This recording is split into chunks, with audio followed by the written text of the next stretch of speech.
Bonjour et bienvenue sur Conscience et dans les chroniques de Jessie Fourché. Aujourd'hui, nous allons aborder le sujet sur l'impact de la charge mentale sur la libido et le lien au corps énergétique. Bonjour Jessie, comment vas-tu bien aujourd'hui? Bonjour Sophie, je vais bien, merci. Comment la charge mentale affecte-t-elle la vitalité et la libido chez les femmes? Alors effectivement, la charge mentale peut affecter la vitalité et la libido. Alors déjà, je vais commencer par la fin de la question, c'est-à-dire vitalité et libido. En réalité, l'énergie de vie qui nous habite et l'énergie sexuelle, c'est exactement la même chose. Le problème, c'est que souvent, on a des femmes qui ont une charge mentale qui est très très importante. Et particulièrement aujourd'hui, on a beaucoup de femmes qui travaillent, hein, qui ont une vie de famille, une vie de couple, et qui ont aussi beaucoup d'activités, ou qui font faire beaucoup d'activités à leurs enfants. Et donc tout ça, ça génère une charge mentale qui est énorme. Alors on parle beaucoup de la charge mentale de la femme, mais les hommes aussi ont leur lot de charge mentale, hein. Mais il n'y a pas forcément d'impact chez eux, en tout cas en matière de libido. Donc on va plutôt aujourd'hui se concentrer sur la charge mentale de la femme. La charge mentale de la femme, elle est certes liée à son activité, à ce qu'elle vit au quotidien, mais elle est aussi souvent liée à des choses que l'on a pu vivre quand on était enfant, et en particulier des traumatismes. C'est-à-dire qu'à ce moment-là, au moment du traumatisme, le mental devient un protecteur et va prendre toute la place. Ce qui peut aussi générer une hyperactivité ou une suractivité dans la vie, parce que le mental a besoin d'être constamment nourri pour pouvoir protéger un émotionnel qui est un peu trop chargé. Et ça va avoir un impact sur la libido et sur la vitalité. Alors, pourquoi? Parce qu'en fait, c'est le mental qui va pomper toute l'énergie. Et l'énergie qui pourrait être consacrée à la vitalité et à la sexualité, eh bien, en fait, il en reste plus. C'est-à-dire que au quotidien, on a un capital énergétique, hein. Donc, de par l'air qu'on respire, de par la durée qu'on a eue de sommeil, de par la qualité du sommeil, de par l'alimentation que l'on a, et aussi de par l'hygiène énergétique que l'on peut avoir, ça nous donne un certain capital énergétique. Et ce capital, s'il est entièrement pompé par le mental, par toutes les activités mentales que l'on peut avoir, eh bien, il n'en reste plus pour le reste. Et il n'en reste plus en particulier pour la vitalité du corps et pour la sexualité. Et ça a vraiment un impact en fait sur la libido, parce que je vois beaucoup de femmes en fait aujourd'hui venir vers moi et me disent mais moi j'ai pas envie. Ok, donc on essaye de voir un petit peu et de creuser un peu le sujet. Quand votre compagnon ou votre compagne, hein, pour les couples homosexuels, viennent vers vous avec ce désir, qu'est-ce qui se passe en fait à l'intérieur de vous? Ah ben, ce qui se passe, c'est que, ben, à ce moment-là, en fait, je me rends compte que j'ai plein de trucs à faire et du coup, j'ai pas le temps. Oui, certes, mais ça, c'est souvent une excuse, en fait. C'est souvent une excuse qu'on se donne. Alors, il y a tout un tas de raisons à ça, hein. La raison peut aussi être émotionnelle, c'est-à-dire que, il y a vraiment une interdépendance entre les corps énergétiques et là, il peut vraiment y avoir, une relation intime et subtile entre le corps mental et le corps émotionnel. Mais néanmoins, ce qui va venir en premier, c'est tout un tas de pensées du style: «Oui, mais, j'ai ça à faire, j'ai ça à faire, j'ai ça à faire et du coup, je n'ai pas le temps pour toi. Je n'ai pas de temps à accorder à ce que tu me proposes là».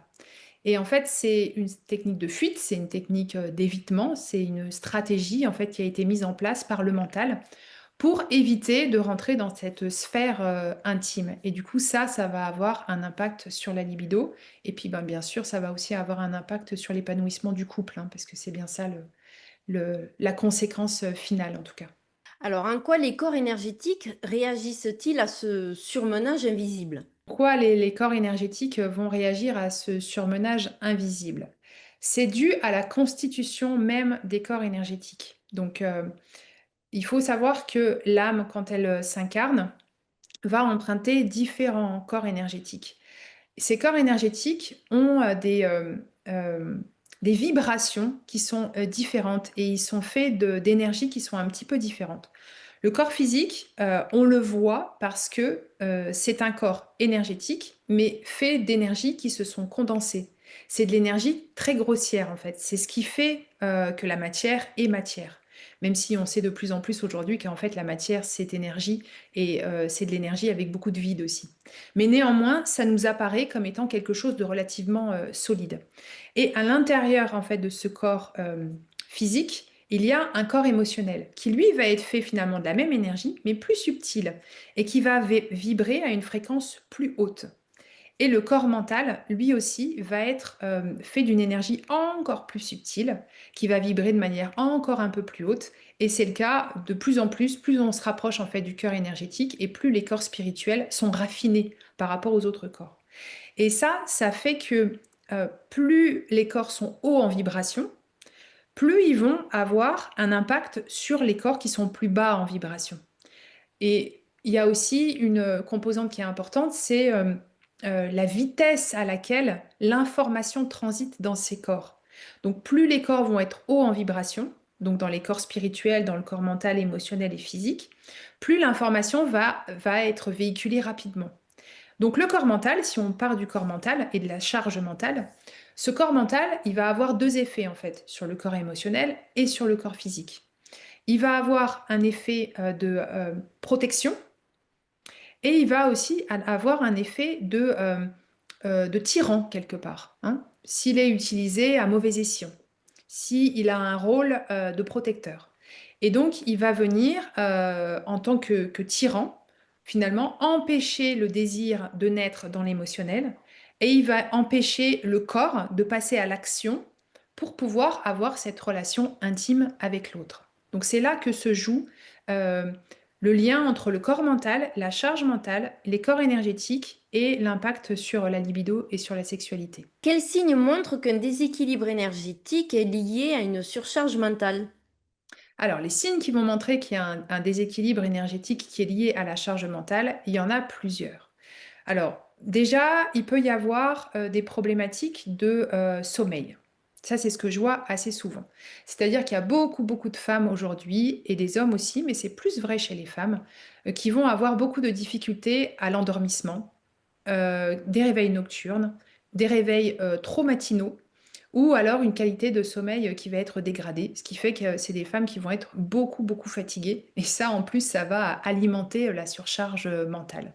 Donc ça, c'est déjà un premier effet qui est assez visible. Le deuxième effet, alors je vous les donne en vrac, hein, c'est pas forcément dans l'ordre, hein, mais le deuxième effet, ça peut être des problématiques de concentration. Pourquoi? Parce que le mental, c'est environ 60 000 pensées par jour. Sur ces 60 000 pensées par jour, il y a 90% de pensées qui ne sont pas utiles et qui correspondent justement à cette surcharge mentale. Et 10% des pensées qui sont utiles. Alors, on peut changer ce ratio, hein. Plus on devient conscient et plus on s'élève en fait dans notre plan de conscience mentale et plus on va pouvoir modifier ce ratio et avoir de plus en plus de pensées utiles. Mais c'est le cas chez la plupart des gens, c'est qu'ils ont 10% de pensées utiles qui leur servent vraiment dans la vie et en particulier, on va prendre l'exemple du travail, dans le travail, et 90% de pensées inutiles. Et en fait, ces pensées inutiles vont venir surcharger les pensées utiles. Elles vont prendre toute la place et ça va générer des problématiques de concentration. Donc ça, c'est le deuxième effet qui peut être visible. Après, on peut avoir des problématiques tout simplement émotionnelles hein, qui sont liées à la charge mentale et qui vont être en lien justement avec le sommeil, par exemple, avec la concentration. Le sommeil va nous générer des problématiques de découragement, des pertes de vitalité qui vont avoir un impact sur les émotions. Et les problématiques de concentration aussi, parce qu'on se sent moins performant. Ça va nous agacer, ça va nous mettre en colère, et ça aussi, ça va avoir un impact sur les émotions. On peut aussi avoir des problématiques au niveau physique, parce que forcément, cette surcharge mentale, hein, c'est ici que ça se passe, hein, voilà, globalement. Et ça peut descendre dans le corps. Ça peut descendre au niveau de la nuque, au niveau de la tête. On peut avoir des maux de tête, des migraines. Ça peut aller au niveau du dos, des épaules, au niveau des omoplates. On peut avoir des douleurs un peu partout en fait sur la colonne vertébrale jusqu'en bas du dos.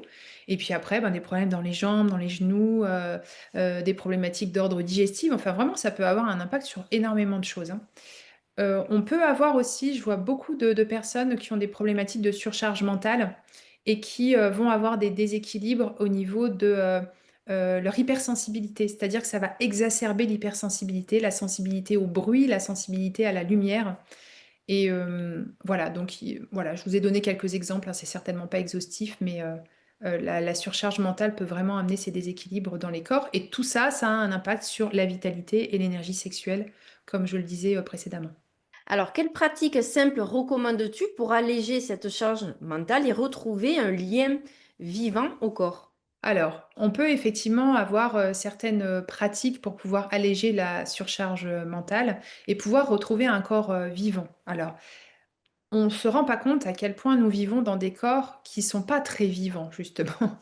Et j'essaie d'y mettre tous les guillemets que je peux, mais c'est vraiment la réalité. Pourquoi? Parce que, hem, cette charge mentale et toutes les charges énergétiques, hein, qui sont présentes, dans les corps, pas que la charge mentale, va empêcher, en fait, l'énergie de circuler dans les corps. Cette énergie de vie, en fait, cette énergie sexuelle qui est, située au niveau du chakra sacré, hein, vraiment dans le bas du corps, ben, elle va être bloquée et elle ne va plus circuler.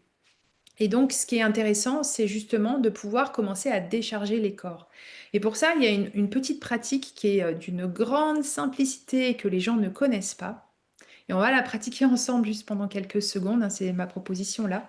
C'est de faire des nettoyages énergétiques. Donc, l'ordonnance que je donne, c'est tant est que je puisse donner une ordonnance, je ne suis pas médecin, mais c'est de pratiquer ça 2 fois par jour, le matin et le soir. Et je vous expliquerai après pourquoi matin et soir. Donc, il suffit juste de s'asseoir. Alors ça, c'est la partie, théorique et la partie la plus efficace en tout cas, mais si on ne peut pas le faire de manière assise, et ben, on peut le faire, en étant debout.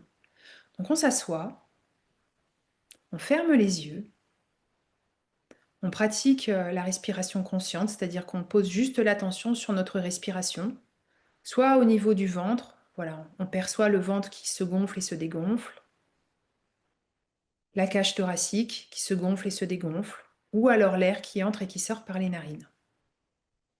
Voilà, on s'assoit juste comme ça, en prenant conscience de la respiration, et on demande à être nettoyé. Et on attend. Voilà, c'est aussi simple que ça. Et ça va avoir l'effet de décharger les corps énergétiques, hein, pas uniquement le mental, et ça va aider en fait l'énergie à recirculer dans les corps. C'est aussi simple que ça, et pourquoi je propose de le faire le matin et le soir, la raison en est toute simple. Le soir, ça paraît assez évident parce que, en fait, pendant toute la journée, on se charge de tout un tas de charges énergétiques. Des choses que nous générons nous-mêmes, c'est-à-dire des pensées, des émotions qui sont liées à toutes les situations que l'on vit dans la journée, mais aussi toutes les charges énergétiques environnantes, les autres personnes, mais aussi les lieux que l'on côtoie, etc., etc. Et donc, le soir, c'est important avant d'aller se coucher, justement pour favoriser le sommeil, en particulier pour les personnes qui ont une charge mentale importante, ben, de pouvoir se décharger en fait de toutes ces charges-là, qu'elles soient physiques, mentales, enfin émotionnelles ou mentales. Et le matin, c'est important de le faire aussi parce que pendant la nuit, nos corps énergétiques, le corps mental et le corps émotionnel, partent en voyage à tour de rôle. Et ils vont aller voyager dans des plans de conscience, qui sont les plans de conscience auxquels ils appartiennent.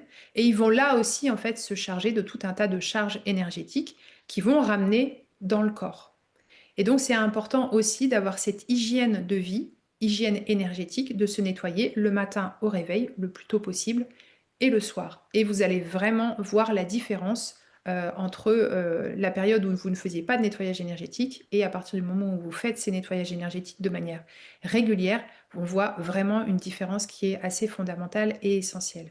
Il y avait un maître spirituel indien qui s'appelle Swami Vivekananda qui disait, si vous avez le choix chaque jour entre aller prendre votre douche ou votre bain et faire un nettoyage énergétique, si vous n'avez pas le temps de faire les deux, alors faites le nettoyage énergétique. Et pour moi, aujourd'hui, cette hygiène énergétique, elle est fondamentale. On se retrouve la semaine prochaine sur Conscience et nous parlerons de l'accueil des bébés, comment bien se préparer à l'arrivée de bébés d'un point de vue de la conscience. Merci et à bientôt.